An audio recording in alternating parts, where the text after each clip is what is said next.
Aujourd'hui, petit récap des Oscars 2025 qui ont lieu hier soir et dont les nominations étaient dominées par Wicked et The Brutalist avec leurs 10 nominations, ainsi qu'évidemment le film français Emilia Pérez avec ses 13 nominations records, jusqu'à ce que la polémique sur le film et son actrice principale ne s'en mêle et vienne torpiller les chances du film. Pour commencer, notons qu'il s'agissait cette année d'une course aux Oscars beaucoup plus palpitante que la moyenne, où les grands vainqueurs n'étaient pas connus d'avance, même si au final, les résultats ne sont pas les plus surprenants et on aurait pu avoir une cérémonie encore plus partagée entre certains films comme Anora et The Brutalist. Donc,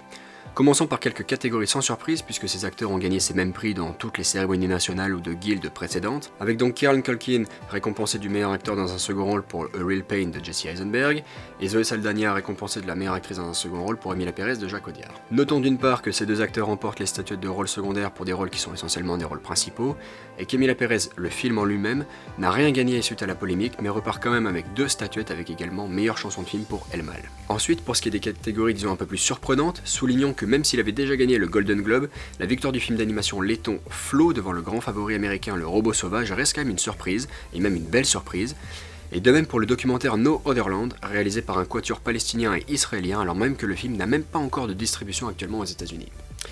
Ensuite, c'est le Brésil qui remporte l'Oscar du meilleur film étranger avec le très bon Je suis toujours là de Walter Salles, puisqu'évidemment Emilia Pérez était désormais hors course. Et pour ce qui est des catégories techniques, il n'y a pas eu trop de surprises puisque Dune 2 remporte l'Oscar des meilleurs effets visuels et de celui de meilleur son, mais rien d'autre, quand The Brutalist repart avec meilleure musique originale et meilleure photographie, Wicked avec meilleur costume et meilleur décor, et The Substance avec meilleur maquillage et coiffure, ce qui est finalement l'unique Oscar remporté par ce film de Coralie Farja. Sean Baker remporte lui l'Oscar du meilleur montage et du meilleur scénario original pour le film Anora, qu'il a également réalisé et produit, quand c'est le thriller anglais Conclave qui repart avec celui de meilleure adaptation, qui sera l'unique Oscar du film même si Ray Fiennes avait de bonnes chances de gagner celui de meilleur acteur.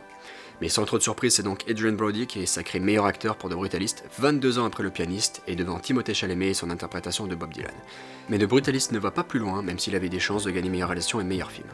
Quant à la course très serrée entre Demi Moore pour The Substance et Mikey Madison pour Anora, qui se sont partagés les prix de meilleure actrice dans les différentes cérémonies précédant les Oscars, c'est finalement la jeune actrice d'Anora qui l'emporte pour un film qui repart avec les principales récompenses puisque Sean Baker a également gagné meilleure réalisation et la récompense suprême de meilleur film, sans trop de surprise non plus puisque le film avait été primé aux différentes guildes des professions américaines. Et c'est donc le deuxième Oscar du meilleur film pour le studio de distribution Neon et la deuxième fois que c'est une palme d'or dont ils ont acquis les droits qui gagne après Parasite. Anora est donc le grand vainqueur de la soirée, et en particulier Sean Baker qui repart avec 4 statuettes de la même soirée et qui plus est pour le même film, ce qui est une première dans l'histoire des Oscars. Les grands perdants sont donc évidemment Emilia Pérez, dans une certaine mesure puisque le film repart avec seulement 2 Oscars sur 13 nominations, même si c'était attendu, mais aussi The Brutalist qui n'en remporte finalement que 3, ou Conclave avec sa seule statuette et bien sûr un parfait inconnu qui fait quand même un 0 sur 8.